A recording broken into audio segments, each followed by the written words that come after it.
오늘은 창세기 12장 5절부터 20절 말씀을 가지고 예배의 회복, 이와 같은 제목으로 함께 은혜를 나누겠습니다. 약속의 땅에도 기근은 찾아옵니다.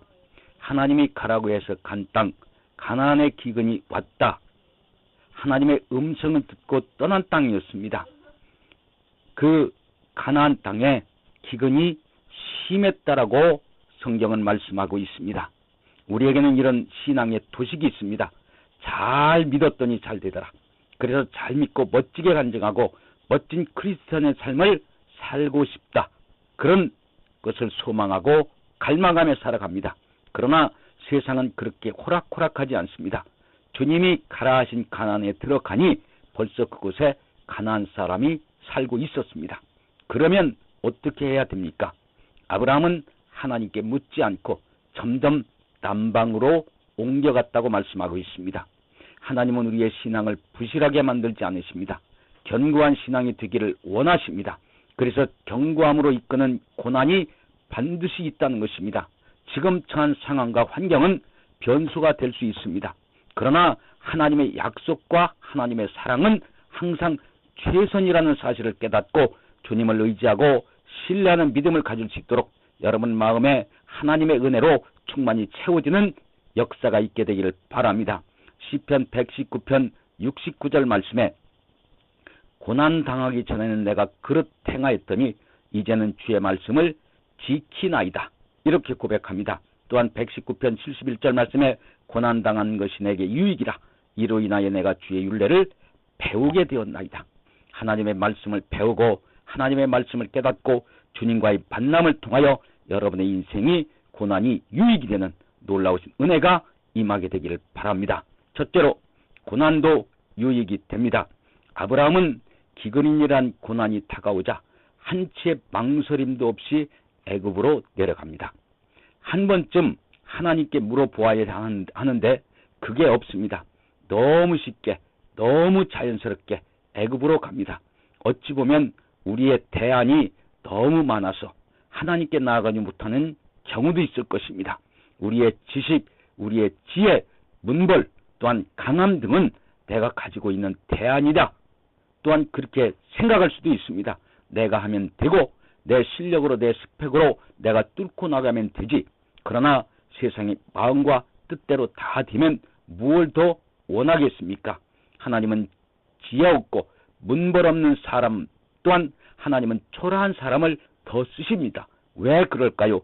고린도전서 1장 27절부터 29절 말씀에 그러나 하나님께서 세상에 미련한 것들을 택하사 지혜 있는 자들을 부끄럽게 하려 하시고 세상에 약한 것들을 택하사 강한 것들을 부끄럽게 하려 하시며 하나님께서 세상에 천한 것들과 멸시받는 것들과 없는 것들을 택하사 있는 것들을 피하려 하시나니 이는 아무 육체라도 하나님 앞에서 자랑하지 못하게 하려 하심이라.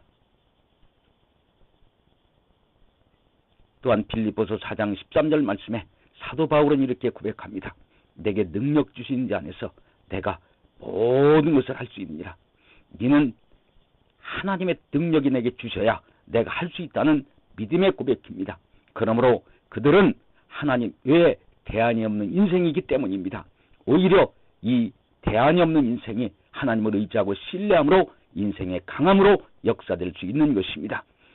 다윗은 목동으로서 하나님 앞에 이렇게 고백합니다. 시편 18편 1절에 나의 힘이 되신 여호와여 내가 주를 사랑하나이다.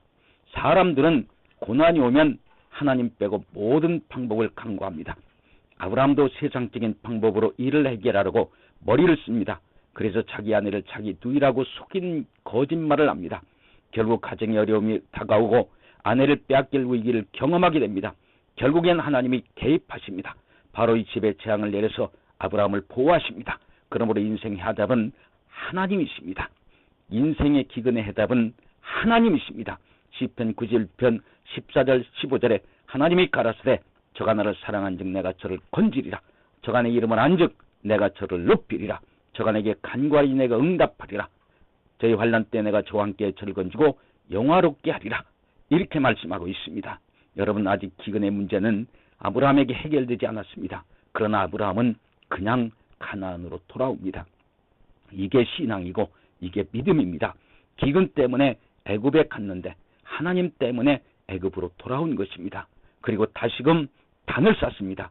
창세기 13장 3절에 보면 그가 남방에서부터 발행하여 베델에 이르며 베델과 아이 사이 전에 장막 젖은 곳에 이르니 그가 처음으로 단을 쌓은 것이라 그가 거기서 여호와 이름을 불렀더라 하고 말씀하고 있습니다. 그러므로 예배의 회복이 이루어진 것입니다. 예배자로 아브라함이 거듭나게 된 것입니다.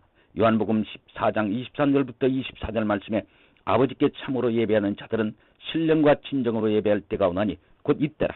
아버지께서는 이렇게 자기에게 예배하는 자들을 찾으시느니라. 하나님은 영이시니 예배하는 자가 신령과 진정으로 예배할지니라.